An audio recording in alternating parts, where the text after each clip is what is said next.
So we're going to build on the previous video and continue down the OSPF path and talk about exactly how OSPF picks its neighbors. Now I'm examining this topic in depth just because OSPF neighbor selection is perhaps one of the things that confuses network engineers the most. I've set up this OSPF network, and yet I've got these two routers that should be neighbors, but they're not neighbors. Why are they not neighbors? Why don't they work? Why doesn't it just work? Well, if it was easy, anybody could do it, I guess. So we're going to go through the neighbor selection process in sufficient detail at the CCNA level to allow you to do some basic troubleshooting when we have neighbor relationship issues. When we get into the lab, I'm going to purposely break some of the configuration so you can see what happens when OSPF routers don't want to become neighbors. So, as a bit of a review, like EIGRP, OSPF maintains a neighbor database that's used to determine when routes and routers go down and react accordingly. It does this by using the hello packets that are sent every 10 seconds. That every 10 seconds is called the hello interval. That hello interval can be tuned to be higher or lower depending on your network performance needs, but in 80% of the cases, the default hello interval of 10 seconds is more than sufficient to assure network stability.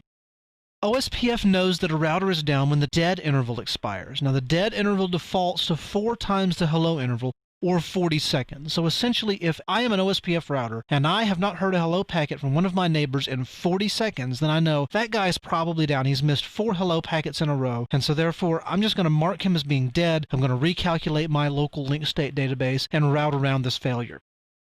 Now, hello packets contain some crucial information about the sending router. First is the sending router ID, and we'll talk about the router ID here in just a few seconds. We have the area ID, and we'll talk about areas elsewhere in the course.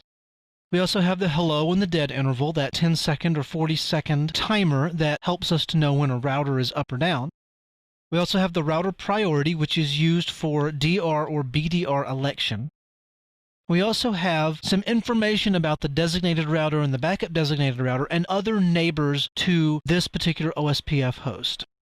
Now, as I mentioned previously, just because neighbors can exchange hello packets and they decode these hello packets doesn't mean that they'll actually become neighbors and start exchanging routes. It's just like when you move into a new neighborhood, you'll move in and talk to all of your neighbors. You'll like some, you won't like others, and the ones you like, you'll start conversing with more and more, and the ones you don't like, you'll just kind of wave to them as you go by them in the street. OSPF's kind of the same way. When a new neighbor is discovered, OSPF compares some key parameters between me and the router sending the hello packet. If these parameters don't match, then a neighbor adjacency is not formed. The parameters that it looks at is the subnet mask and number, i.e., are we on the same subnet? Do our hello and dead intervals match? Because if the hello and dead intervals don't match, then I might be expecting a hello packet every 10 seconds, but he's only sending them every 20 seconds. Therefore, if he misses one hello packet, then I'm going to think he's dead, and I'm going to take him out of the link state database, when in reality, maybe there was just some network congestion, but he gets the third one, and so that's why the hello and dead intervals have to match between OSPF neighbors. The OSPF area ID, basically, are we in the same area? Do we have the same copy of the link state database?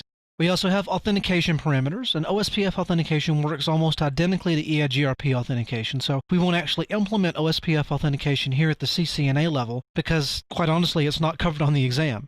And finally, the stub area configuration. Now, we will not cover stub areas at all at the CCNA level because that is more of a complex and advanced topic. If you really want to know more about OSPF stub areas, you can go on to the CCNP courses and coursework, and you learn all about stub areas and not so stub areas and totally stub areas, and I won't get into that right now because it can cause you to have a headache, I guess.